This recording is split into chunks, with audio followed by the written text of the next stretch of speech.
allons parler de la vie des expatriés à Singapour, et plus particulièrement de la vie des expatriés français dans le quartier de Serangoon.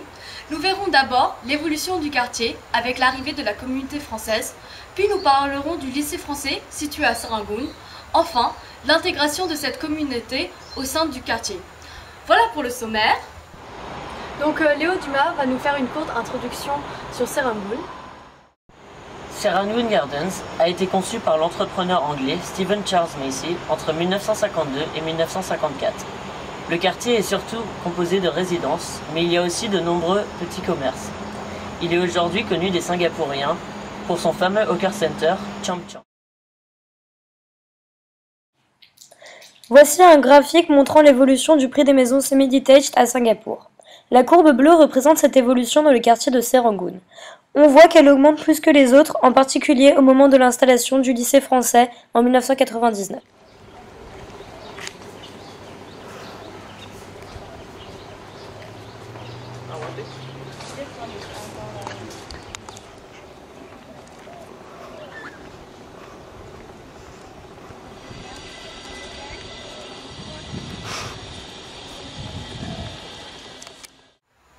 Nous allons maintenant regarder l'interview d'un des responsables de quartier, Brice Derouet, qui va nous parler de la boutique.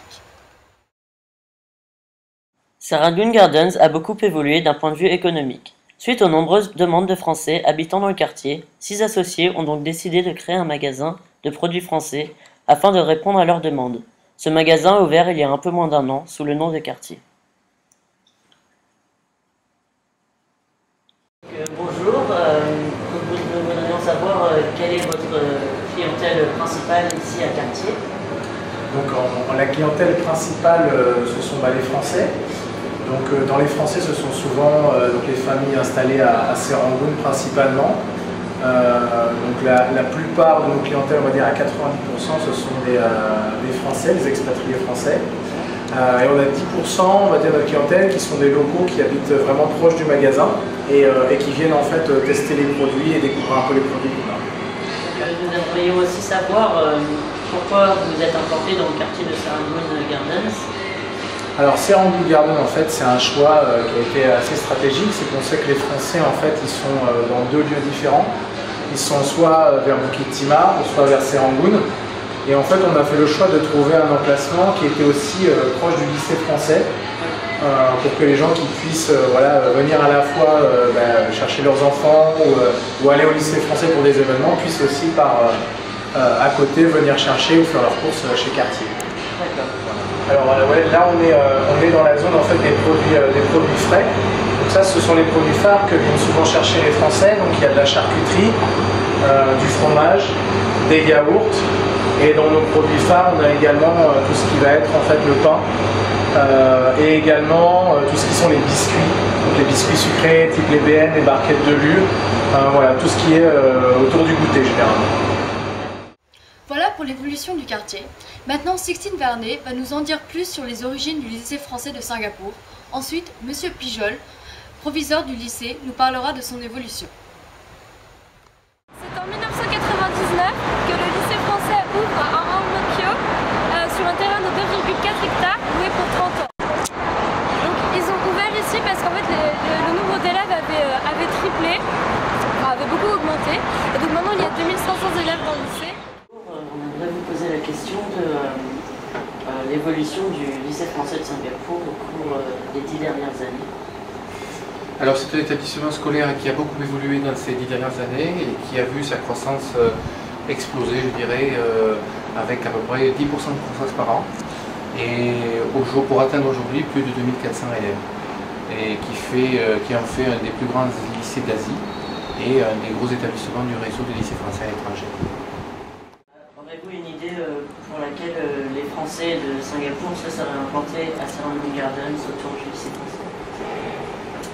La raison évidente, c'est la proximité du lycée, c'est-à-dire que les familles recherchent un lieu qui soit proche pour l'accès, donc une facilité de vie pour leurs enfants. Donc ça crée un espace facilitant autour de la vie. Ça a généré aussi un changement de population certainement autour du lycée. Et on voit bien, par exemple, quelque chose de très étrange, c'est que toutes les les vieilles maisons qui sont petit à petit délaissées se transforment en belles maisons un peu différentes qui correspondent davantage à la population du lycée français. Donc je crois que cette proximité elle est vraiment intéressante pour les parents qui viennent s'installer ici. Ensuite, nous avons rencontré Madame Mutin, une Française qui habite à Serangoon depuis 7 ans.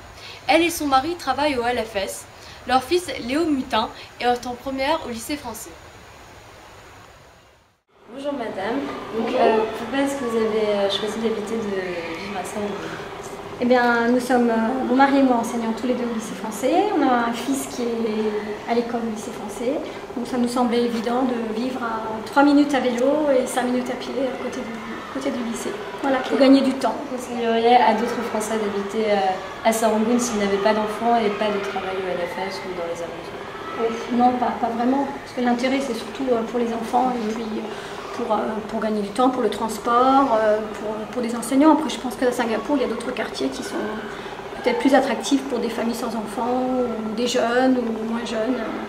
Non, pas spécialement, même si c'est un quartier très sympathique.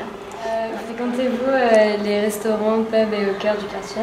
Ah oui, beaucoup. Il y en a de plus en plus. Donc, il y a un petit peu de tout, des restaurants indiens, des restaurants japonais, il y a vraiment de tout. Et puis c'est de la bonne nourriture. De plus en plus, même un peu expat, on va dire, des restaurants. Donc, oui, on utilise beaucoup. Et les hockey aussi.